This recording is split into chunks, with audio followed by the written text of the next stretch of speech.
ChatGPT, il sait tout et je l'utilise déjà pour plein de choses dans mon quotidien. Mais alors, est-ce que c'est le meilleur investisseur? Est-ce qu'il serait capable de me dire quelles actions je dois acheter? On va tester ça ensemble tout de suite dans cette vidéo. Je pense que ça va être super fun. Alors, j'ai préparé un petit peu le script que je voulais dire à ChatGPT. Et il faut juste pas que j'oublie de vous enregistrer mon écran. On va commencer avec un petit script basique et ensuite on va faire de plus en plus précisément, juste pour voir déjà ce qui me sort comme premier jet, si je lui donne pas trop d'infos, et ensuite est-ce qu'il change d'avis, etc. Si je lui donne plus d'infos sur mes critères, etc. Je lui ai dit, j'investis en bourse sur un compte titre sur des actions d'entreprises américaines. J'ai déjà des actions de AT&T, ExxonMobil, IBM, UPS, US Bancorp, Verizon et Western Union.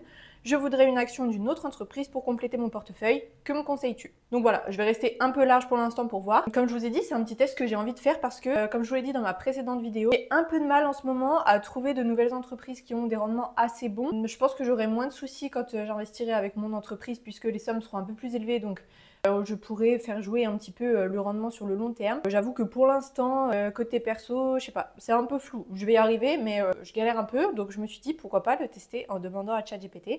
Dès que j'ai une question dans ma vie en ce moment, je demande à ChatGPT.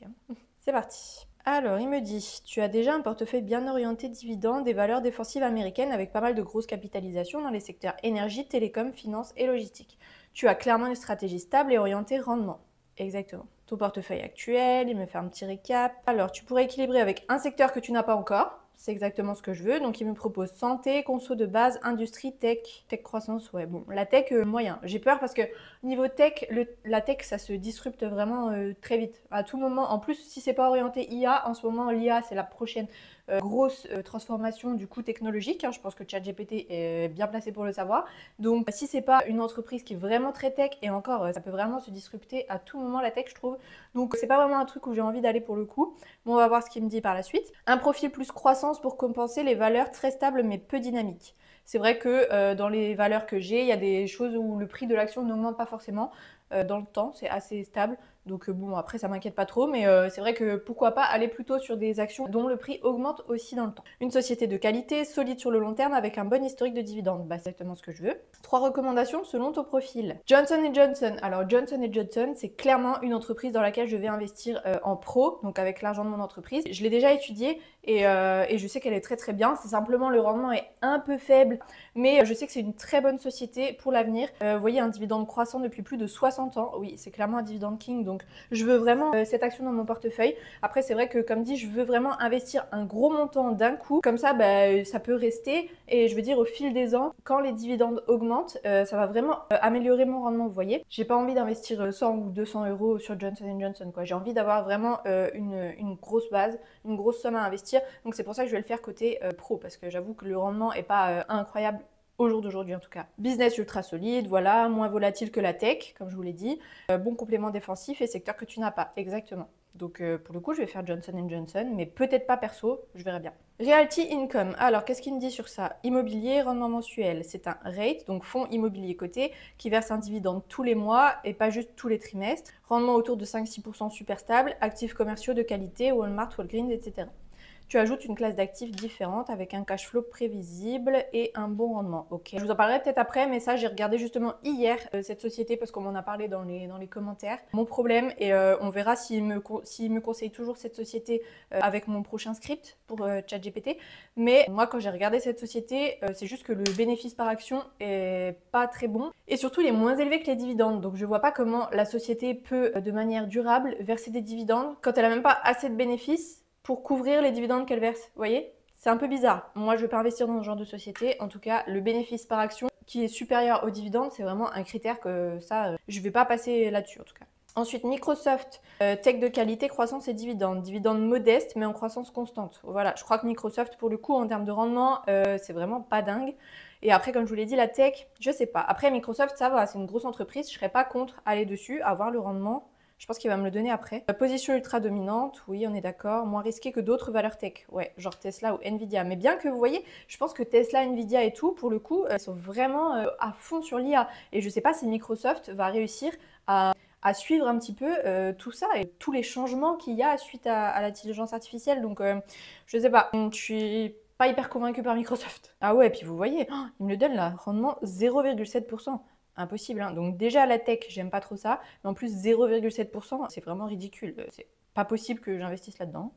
Donc voilà, au final, là dans ce qu'il me donne, il n'y a que Johnson & Johnson qui rentrerait à peu près dans mes critères.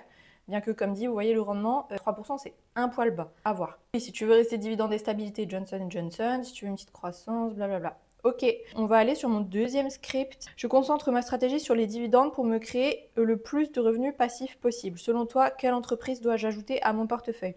Donc là, c'est juste pour qu'il soit un petit peu plus orienté dividendes, sachant qu'il n'y en a qu'une qui m'a donné qui répond à ce critère, enfin deux vite fait.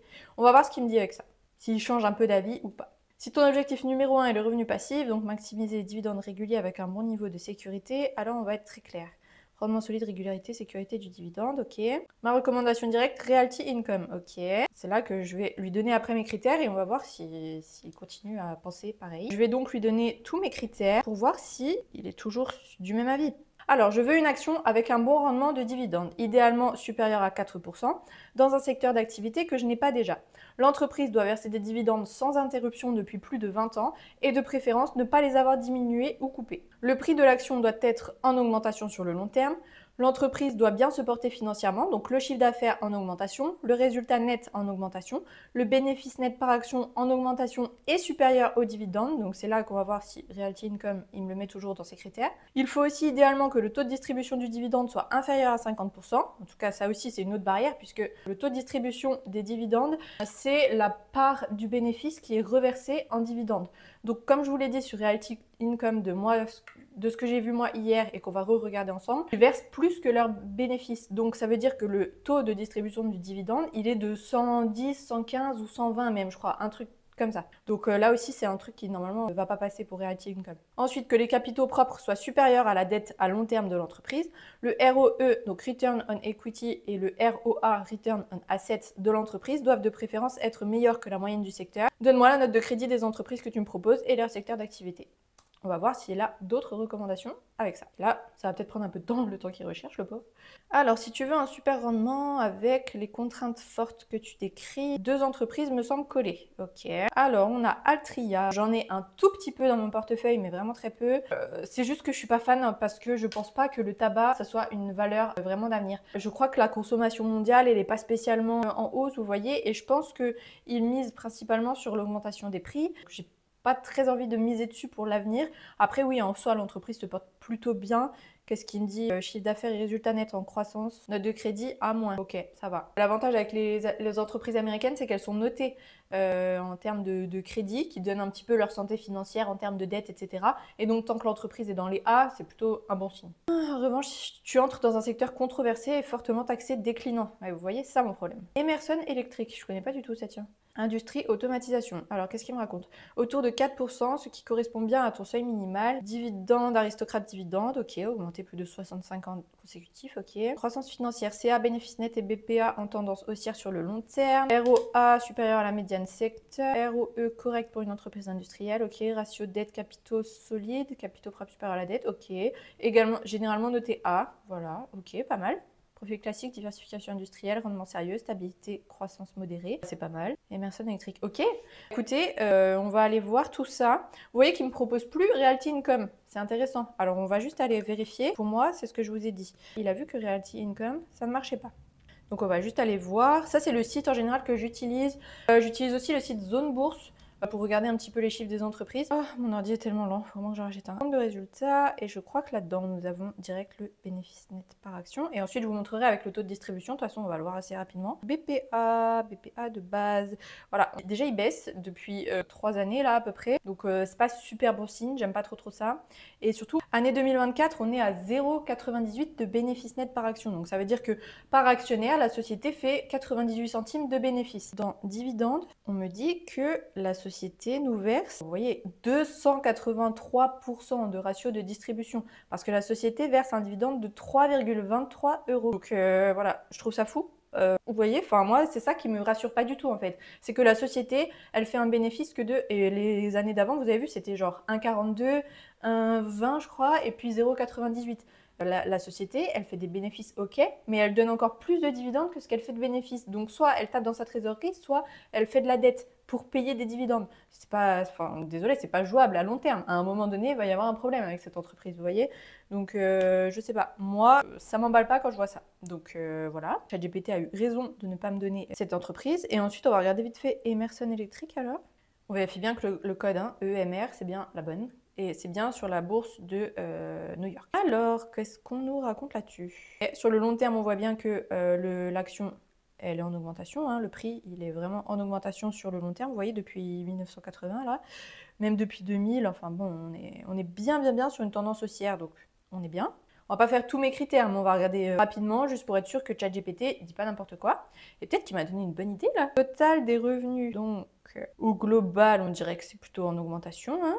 Pas tout le temps sûr, mais on va dire que la tendance globale est plutôt haussière. Après là, on n'a que 5 ans, donc c'est pas non plus hyper cohérent. Enfin, il faudrait avoir plus d'années, hein, idéalement. Mais bon, c'est déjà pas mal. Après, qu'est-ce qu'on a? Résultat opérationnel aussi, en hausse. On a le résultat net. What? Qu'est-ce qui s'est passé là? Globalement, ça allait. Sauf ça devait être exceptionnel, je pense. Parfois, je vous jure, hein, je sais pas. Je sais pas ce qui se passe. Genre là, les chiffres, ils sont tous normaux. Et d'un coup, pouf, ça va plus. En tout cas, le bénéfice net par action, ça va, il est dans une tendance assez stable, donc c'est ok, 2,83, pourquoi pas. Marge bénéficiaire nette, on est au-dessus du secteur. Marge d'exploitation également au-dessus du secteur, marge brute aussi. Ratio de distribution, 50%. Très bien ça. Vous voyez, là, donc ça veut dire que cette société, elle gagne 2 fois plus que ce qu'elle distribue en dividendes. En gros, la société, quand elle a son bénéfice à la fin de l'année, elle se dit, ok, 50%, je le distribue en dividendes et 50 autres, bah, je sais pas, il les garde pour la croissance, des choses comme ça, pour réinvestir, etc. Donc ça, c'est une bonne chose. C'est ça qu'on aime dans les sociétés. Là, par contre, mon petit chat, on n'est pas trop d'accord. Donc là, il m'avait dit qu'il y avait un rendement de 4%. Et là, de ce que je vois, il y a un rendement que de 1,52. Malheureusement, 1,52, c'est vraiment pas assez pour moi, en prenant en compte donc que sur les dividendes américains, évidemment, il y a de l'imposition en plus, mais même si j'avais pas du tout d'imposition, 1,52 c'est vraiment très faible. C'est moins que le livret A, donc pourquoi est-ce que j'investirais dans une société qui me rémunère moins bien que le livret A? Non, vraiment, ça va pas. Là, pour le coup, ChatGPT n'est vraiment pas un bon outil pour tous mes critères. Pour le coup, il m'avait donné Johnson & Johnson, donc c'est déjà bien, mais comme dit, le rendement est un peu plus faible. Donc on est d'accord que là, je vais plus avoir beaucoup d'options sur les prochaines sociétés dans lesquelles investir. Soit je vais renforcer un petit peu les sociétés que j'ai déjà, ou soit, bah, bien sûr, donc je vais, comme dit, accepter des rendements un peu plus faibles, comme des sociétés comme Johnson & Johnson, parce que je sais que sur le long terme, évidemment, mes rendements vont augmenter, c'est mécanique. Déjà parce qu'ils augmentent les dividendes qu'ils versent, et aussi parce que, bah, mécaniquement, avec les dividendes que je reçois, je réinvestis des actions. Je ne sors pas vraiment d'argent de ma poche, mais évidemment, je gagne de plus en plus de dividendes. En tout cas, ChatGPT pour aujourd'hui, non, c'est pas vraiment un bon investisseur selon moi. En tout cas, il m'aide pas beaucoup à trouver une nouvelle action pour mon portefeuille, donc bah, c'est un échec pour lui. En tous les cas, tout ce dont j'ai parlé dans cette vidéo, c'est toujours à titre indicatif et informatif. Je vous invite complètement à faire vos propres recherches et vous voyez, il ne faut pas investir comme ça juste parce qu'on entend à droite à gauche des avis des uns et des autres. Il faut vraiment regarder les performances de l'entreprise, il faut vraiment évaluer un petit peu les critères que vous avez vous et ce que vous voulez faire pour votre stratégie. Mais voilà, c'est pas parce que quelqu'un aime une société et investit dans une société que vous aussi vous devez investir dans cette société. Il faut vraiment vous faire vos critères et regarder les critères et regarder si les actions correspondent à ces critères avant d'investir. Voilà, parce que l'investissement, bah, c'est pas un jeu, on peut complètement perdre de l'argent si on investit mal. Et il n'y a pas de problème, ça arrive. Hein. Moi-même, j'ai des actions là qui sont vraiment en chute. Bon, bah voilà, c'est comme ça, j'ai perdu de l'argent, c'est pas très grave. Sur le global de mon portefeuille, ça n'impacte pas vraiment, donc il n'y a pas de souci.